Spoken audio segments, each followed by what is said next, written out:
Hi, today we're going to look at the sum of a geometric series. So, for example, 1, 2, 4, 8, 16, 32 is a geometric sequence, sometimes called a geometric progression. What's a series? Well, it's the same sort of thing as an arithmetic series. It's when you start adding them up. And we're interested in being able to calculate the answer to this in a more efficient way than actually having to add them up. We saw that there was a lovely trick for arithmetic series. You can reverse it and then basically add the pairs together and divide by 2 to deal with the double counting. Um, Now we're going to look at a similar sort of trick to be able to deal with geometric series. Now reversing it isn't going to really help in this case, because if I did that and I wrote like 32 plus 16, they're not adding to the same thing. I'm just reversing it, but it's not going to help. The trick that we can use actually here is that we can double our sequence because I'm timesing by 2 here. That's the reason I'm going to times my sequence by 2. So I'm actually going to write it above, and I'm going to do something. I'm going to times each term by 2, and I'm going to write it in an appropriate place. So I'm going to times 1 by 2, and I'm going to write it here. And then I'm going to times the 2 by 2, and I'm going to write it here, and so on. And you can see I'm basically lining the terms up. When I times the 16 by 2, I get 32. And then when I times the 32 by 2, I've got this extra term. So that one's sort of left by itself, and this one's left by itself. But I created a similar kind of sequence. Well, what can I do now? I can actually subtract the sequence, this bigger sequence in this case, from this sequence. 2s minus s is going to give me s. And then when I do my subtractions, look what's going to happen. I'm going to basically be cancelling all of these out. And I'm going to be left with 64 minus 1, which is 63. And that is in fact the answer. I've used a little trick to do it well, you might actually say it would have been quicker to do it by hand, but if the sequence got really big, then I could use the same kind of method. Okay, what I'd like to do is repeat the trick to calculate these sequences. Now, I'm just going to give you a little hint. So this one, I'm timesing by 3 for each term. So I'm not going to be doubling it this time. I'm going to be finding what 3s is. So I'm going to ask you to pause the video and see if you can calculate these sums.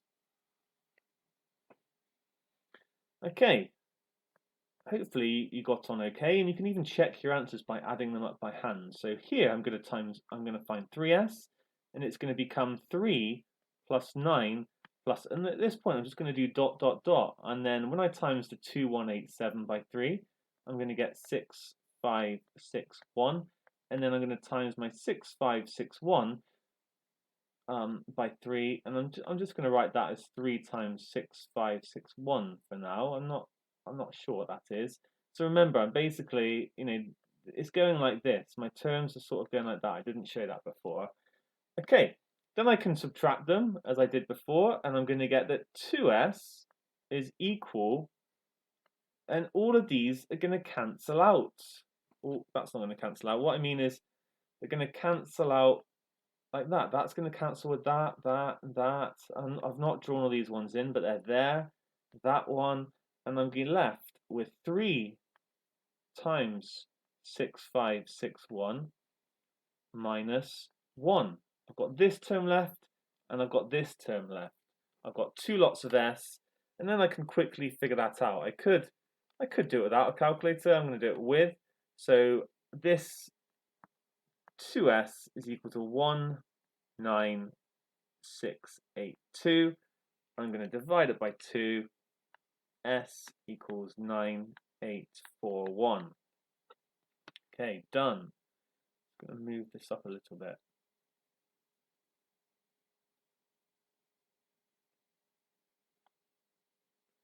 Okay, the process continues in this sort of way. So here, because I'm timesing by 11 every time, I'm going to find 11s, and when I multiply it, that's going to become 2 times 11 plus 2 times 11 squared. Yeah, that one's going to there, that one's going to there, and then this then it's going to be plus dot dot dot plus 2 times 11 to the power of 11. That one's gone to there. If I minus that, I'll get 10s, and then all of these cancel. 10s equals 2 times 11 to the power of 11 minus 2. So this is one that didn't start with 1. And if I want to find s, I can simply divide through by 10. And I'm going to get an answer that's in standard form. It's not actually going to be exact. So I could even simplify this by dividing top and bottom by 2 and writing that the exact answer is 11 to the 11 minus 1 divided by 5. Okay, I'm quite happy with that. All right, what about when the sequence is switching between positive and negative? This time I'm timesing by minus 5. It's the same kind of thing. Let's find out what minus 5s is. Then it's going to be minus 5 plus 25. I'm timesing through by minus 5. And then here, I'm going to get a minus 3125 when I times that by minus 5. And finally, I'm going to get a plus 5 times 3125. I'll then have to subtract these. So actually, I'll get minus 6s when I subtract them, equals, and then these are going to all cancel again, and it's going to equal 5 times 3125 minus 1. So I'm going to need to divide through by minus 6 as my final answer. And I'm going to get a negative in this case, I think, because of the, yeah, if I sort of had more terms, and it'll become positive and then negative. I could work this one out. Yeah, let's do that. 5 times 3125 minus 1 divided by minus 6. This one is minus 2604. That looks about right because these are going to be the dominating terms. Okay, one more.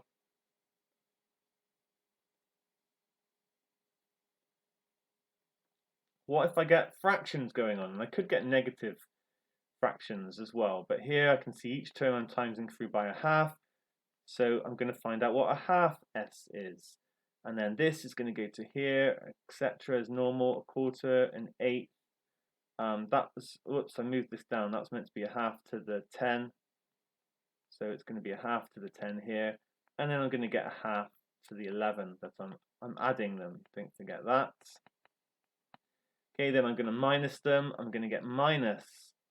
I always minus, I do the top minus the bottom one. Okay, I mean, you don't have to actually, to be fair. Okay, they're all going to cancel. So a half s is going to be a half to the 11 minus a half.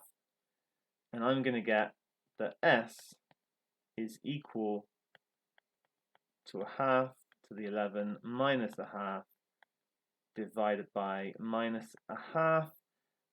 I don't know why I put brackets in there. That shouldn't be there. I can times everything through by minus 2. So that's going to give me 1 minus 2 half to the 11. And this is going to be very close to 1 because that's going to be a tiny number. So it seems like when I'm adding these fractions up, I'm approaching 1. Right, last one. I'm going to uncover in green. Have a go at this one. This is a general geometric series. Can you use that to find a generalized formula for when adding a geometric series? Do exactly the same kind of thing that we did before. See if you can get there. So this time I'm timesing through by r every time. So why don't I find out what r capital S is? This term times by r is going to give me AR. This term is going to give me AR squared, and so on. This term is going to become AR to the n minus 1, and then finally I'm going to get an AR to the n. Remember, I'm adding these, and then I'm going to subtract them just like before. It's going to be r capital S minus capital S. I can't do it quite as easily this time because we don't know what r is. But when I subtract them, again, cancellation. cancellation mania, and we're going to get a r to the n minus r. We're nearly there. How can we make s the subject of the formula? Well, we can essentially factorize out r minus 1. We can even factorize out an a here. Good shout to do that. And finally, that gives me that s is equal to r to the n minus 1 over r minus 1. Oops, I should have put that a in there as well. And that is our general formula for a geometric series. Now, note, you could, I think in the formula book it's given another way around. You could times the top and the bottom by minus 1 and essentially flip it round to 1 minus r to the n over 1 minus r. I actually think it's given in the formula book like this. You can use it either way. There are reasons for using it like this if r is a fraction. If r is greater than 1, it kind of makes sense to use this one, but you can use either one. So we remember the nth term from before, and we call this sum the sum to n terms. I wasn't writing that above, but that's what we need to use. So anyway, you need to know this formula, but you get given one of these two formulae. Hi, welcome back. Just to confirm, this is the version that's given in the formula book, not this version. It's particularly useful when you have r as a fraction because both will be positive, whereas if r is going to be a number like 3, then you'll get a negative divided by a negative, and then it's actually probably better to use this one. But in any case, it doesn't really matter. Just be aware they are the same thing. We derived it as this way, but this one on the right, highlighted in green, is the one given in the formula book. All right, let's look at some applications of this. So we've got the nth term, we've got our sum to n terms. Find the sums of the following geometric series. Let's look at A to start with. So we are told that we're looking at the first 10 terms. N is equal to 10. We can see that A is 2, that's our first term. And then R is going to equal 3 because I'm timesing by 3 every time. So now I'm finding what S10 is, and I'm gonna use the one from the formula book. It's going to be 2 bracket 1 minus 3 to the 10 close bracket divided by 1 minus 3. Okay, here's one I did earlier. I get 59048.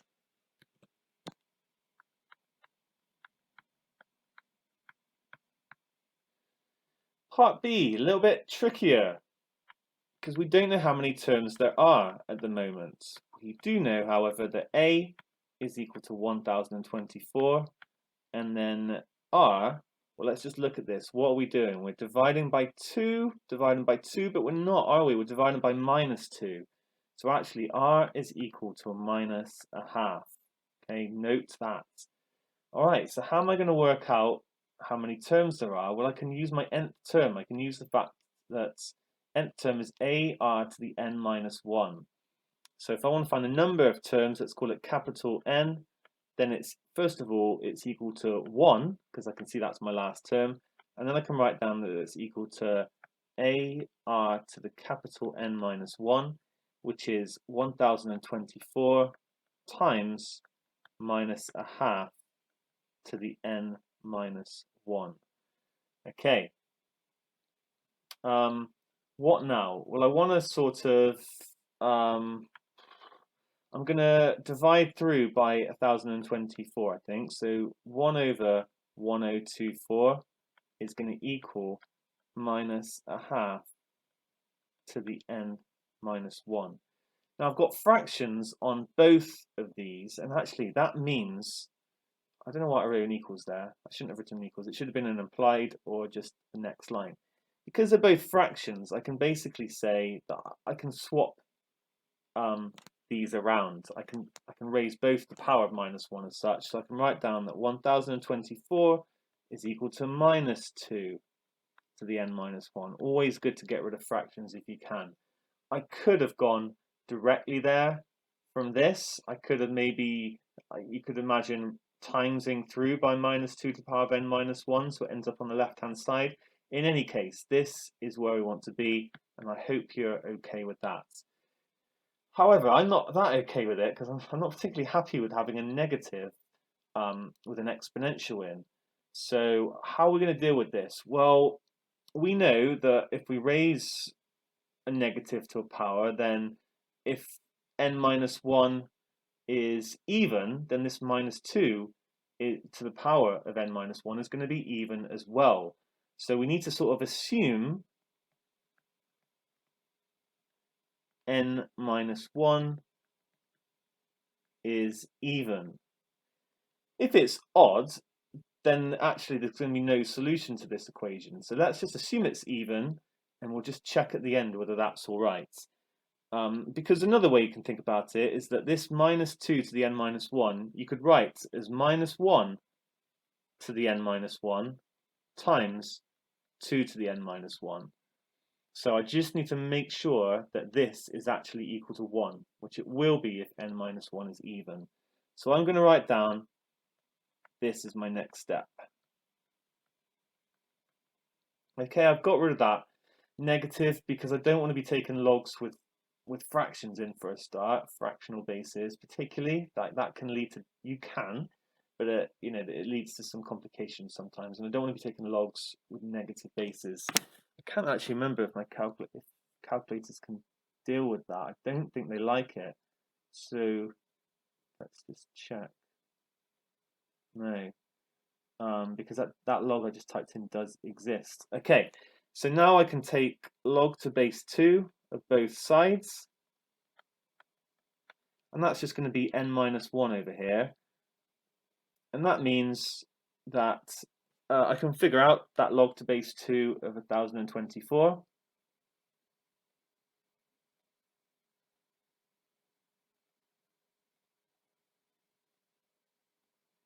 I get 10. So 10 equals n minus 1, and it turns out this is all going to work out. N minus 1 is even, and therefore n is equal to 11. And if we sort of just look back at that equation, we can see that it's going to work. Yeah, I'm okay with that. I think I'm happy with the way I've solved it. I don't see any other obvious way of doing it. So now I've got all my terms. I've just run out of space, so bear with me. I'm just going to get rid of part A.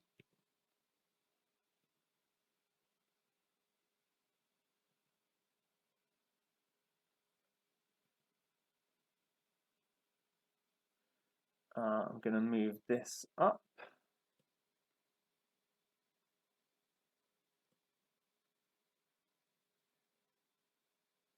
Okay, I can finish this off now. So n is equal, I can add that n is equal to 11. I left it down there. Whoops. So I can finally find out my sum. So it's going to be the sum of the first 11 terms. And now I've got my formula. Don't forget, it's here. Maybe I'll bring it down.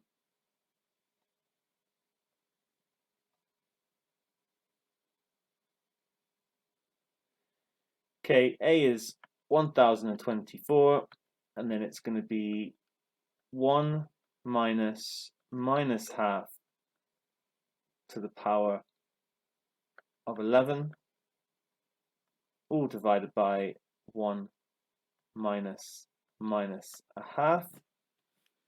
Let's figure that out.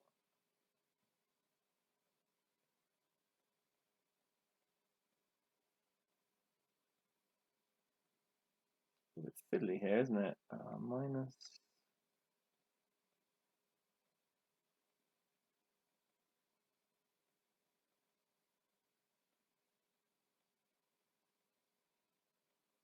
I can recognize that's just going to be 1 plus a half and take a little shortcut. Oh, and I get a nice answer. It has to be a nice answer, doesn't it? Because it didn't look like it's going to be, but it has to be 683. Okay, I think that second one's a little bit more of a technical, awkward question. But we can deal with it. That's our answer. Okay, next one. Find the least value of n. Oh, we don't know n today, do we? Such that the term of 1 plus 2 plus 4 plus 8 to n terms exceeds 200 million. So, this time, how am I going to deal with this? Well, I know that a is equal to 1, and I know that r is equal to 2. I don't, I'm interested in the, okay, this is a bit different to before because I knew the nth term last time and had to work back to n. Now I'm interested in just the whole thing exceeding 2 million. So it's going to be a different sort of question. So I can write down that Sn is going to be a 1 minus r to the n divided by 1 minus r. And that's going to equal 1 minus 2 to the n over 1 minus 2, and I'm interested in the value of n such that it's greater than 2 million. There we go. Right, what should I do now? Well, I'm going to times through, this is going to be minus 1, so I'm going to times through by minus 1, and it's going to become 1 minus 2 to the n is going to be less than minus 2 million. I have to switch the sign as I times through by the negative. And then I can rearrange this. I can add 2 to the n to both sides, add 200 million to both sides, and 2 to the n is going to be greater than 200 million and 1. I've got a log now. I'm not leaving enough space for these questions, I apologise. My writing's too big. Let's keep. Okay, I might have to come over here in a minute. So now I can take logs. Taking log to base 2 is fine. Log to base 2 of 2 to the n is going to be greater than log to base 2 of 2 million and 1. This just becomes n, so it's just n is greater than that. I can put that into my calculator. Log to base 2 of 2 million and 1. Wait, is that 2 million and 1? That's 2 million and 1. And I get 20.93.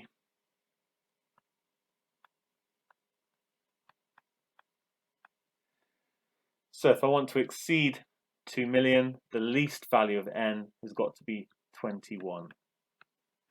And there we have it. Right, one last question. This is a modeling question because what I mean is, it's not just numbers, it's like we're applying it to a certain situation, it's a question in context. And secondly, it's a very technical question that you need to be careful with. When I looked at this, I didn't first of all think, hello, this is a geometric series question. So some questions you just need to sort of, slowly build it up and see what's going on. So we've got a savings scheme offering a rate of interest of 3.5% per annum. That's per year. That would be a multiplier of 1.035. We can jump straight to that. The lifetime of the plan. Alan wants to save up £20,000. He works out that he can save £500 every year, which he'll deposit on the 1st of January. If interest is paid on the 31st of December, how many years will it be before he's saved up his £20,000? So, at 0 years, he's just about to put £500 in. After year 1, at the end, let's say, just write that down, then he'll have his £500, and then he'll get his 3.5% interest. And that's it. Year 2 end, he's going to have the money here, and he's going to multiply that by 1.035 again, and then he's also got the money that he put in at the end of year 1. So I'm just going to say that again, like this money that he had at the end of year 1 will get another round of interest, and then he puts some money in at that point as well, and then he's going to get 1 round of interest. And then for the 3rd year, that one will have had 3 rounds of interest. This one would have had 2, and then he's going to have another round. So we can sort of say after n years, I think I'm going to write it down here, he's going to have £500 that's been in for all of the n years. He's going to have a £500 that's been in for n minus 1 years, and so on, down to a £500 that he put in with just 1 year to go. Now you can see from here, this is a geometric series. It wasn't so obvious at the start, but it is. It's just written in reverse. So I'm going to write down that S is actually equal to 500. I'm going to write it in the opposite order, 500 times 1.05 plus 500 times 1.035 squared plus dot dot dot dot plus 500 times 1.035 to the n. Now we need to be very careful, because if I look back here, my geometric series included the first n terms as such, but the r was raised to the power of n minus 1. So I can't just be chucking this formula out. I need to be a bit careful. I need to make it so that I've got an n minus 1 here, because at the moment I sort of have, it's not quite clear what a is and what r is. I suppose there's two ways I could do it, actually. I could say directly, yeah, actually I like this way. I could say that a is all of this, 500 times 1.035. And I could say that r is then 1.035. What that will then successfully get me, if I write a r to the n minus 1, is this term. So it's all good. If you don't like that, then you can start doing things like this. You can factorize out 500 times 1.035 and then put a bracket. It'll be 1 plus 1.035 plus dot dot dot plus 1.035 to the capital N minus 1. And I've created a more traditional looking geometric series that way. So I'm basically saying you cannot do it either way. I think I'm going to stick with my first way. I don't know. I think that's more natural, that you kind of recognize that. But you've got to recognize that you need to be careful in this sort of situation. So we've got the S capital N is going to be, remember, it's a 1 minus r to the n divided by 1 minus r. So it's going to be 500 times 1.035 and then 1 minus 1.035 to the n, all divided by 1 minus 1.035. That is my summation. Okay, now let's not forget the question. What was it we're actually interested in? We're interested in the number of years until Alan has saved £20,000. He might not save exactly £20,000, so we do need to create an inequality here. It's probably going to be under £20,000 and then jump above it. So we're interested in when it goes greater than £20,000. Okay, now what can I do? I can divide through by 500 and 1.035, and I can times through by this 1 minus 1.035, noting that it's a negative. So we're going to get that 1 minus 1.0, actually don't do this too quickly, it's going to be less than, because I'm dividing by negative, 20,000 bracket 1 minus 1.035, and then I'm dividing by 500, and I'm dividing by 1.035. Okay, I was quite pleased with that step. Right, what does that give me? 20, oh no, let's get the fraction button going. 20,000 brackets 1 minus 1.035 brackets 500 times 1.035 equals minus 280 over 207.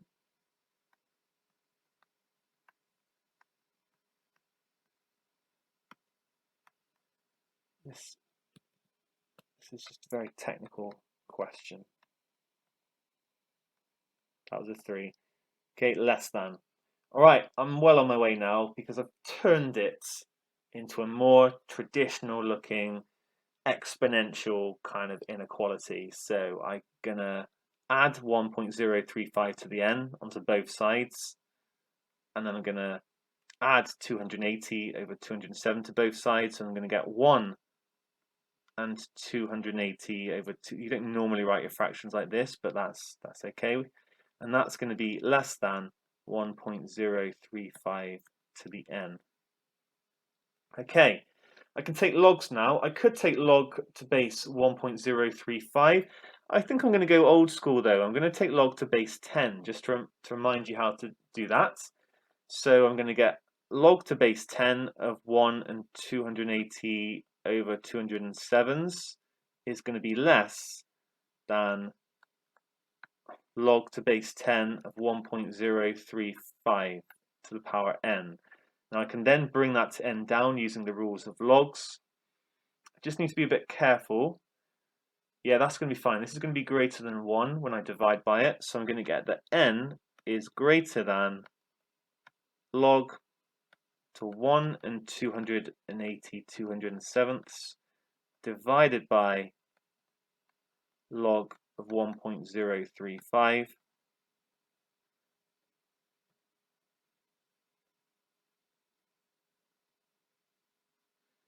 Now when I put it in my calculator, I'm going to write log 1 plus 280. I'm going to be a bit cheeky. Divided by 207. That's the same thing. Close bracket. Divided by log 1.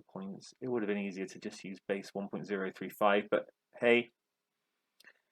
24.869.